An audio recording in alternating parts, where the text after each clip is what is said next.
Okay, so I just wanted to do a short demo video about this Apple II that I own. You'll notice that's an original Apple II. It was manufactured in January 1979. It says 7902 on the little sticker on the motherboard, which means it was made in the second week of January 1979.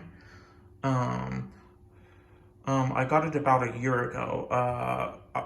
I bought it from a professor at my university. He bought it and then used it for about a year, and then stored it in his closet for about 42 years. Uh, so I didn't exactly have to do a lot of convincing to get him to sell it to me when I found out that he had it. Um, a little after I bought this Disk 2 floppy disk drive right here. And that was manufactured about 1982. And I also got for my computer this composite to HDMI converter, because when you run the composite video on this particular TV, really on any of these newer TVs, the picture quality is not great. It's very, I don't know how to put it. It's kind of just muddy, I guess. I don't know. But let me go ahead and turn on the computer. So one thing I want to point out in particular about this computer is that it has the original monitor ROM that it boots into.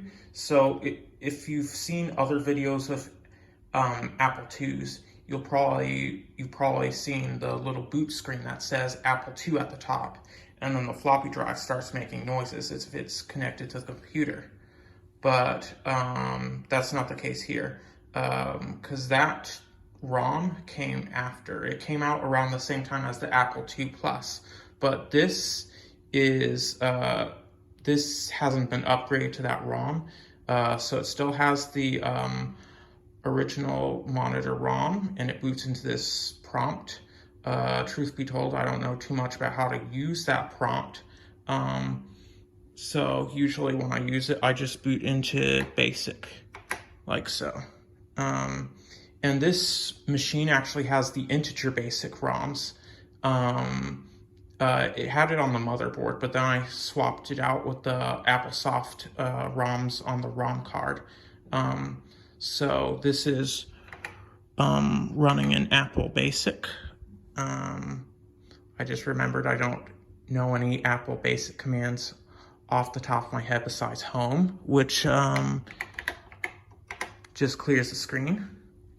Let me actually reboot the computer and switch the little switch on the ROM card so that we can take a little look at the integer basic prompt.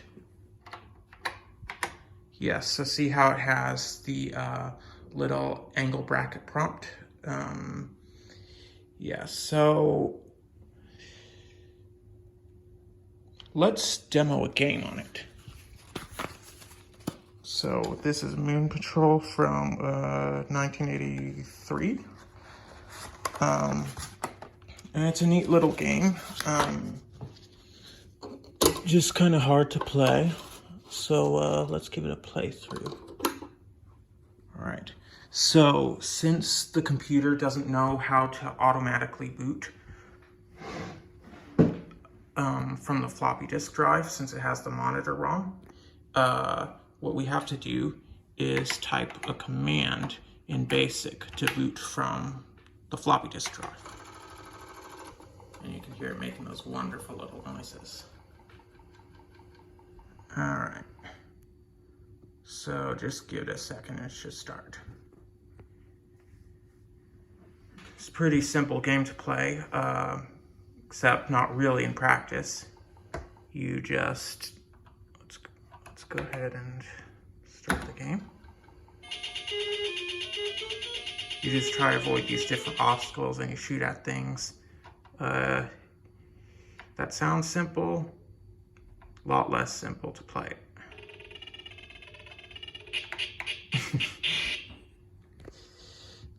And it's even harder when you're holding a phone. Okay.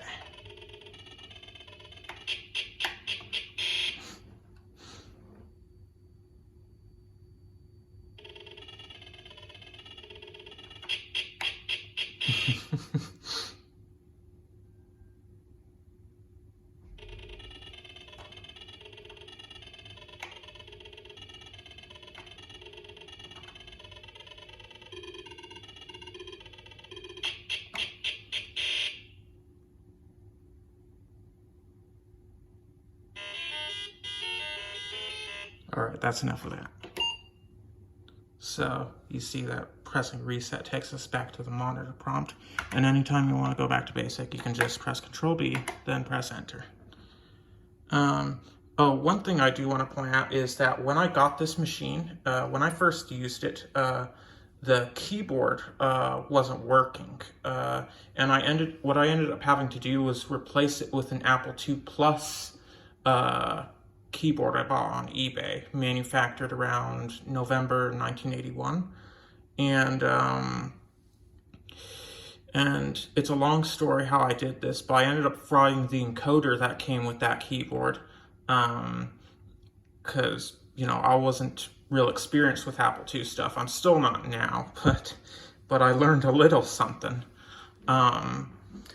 So I ended up buying recreation encoder from eBay by Larry Powell.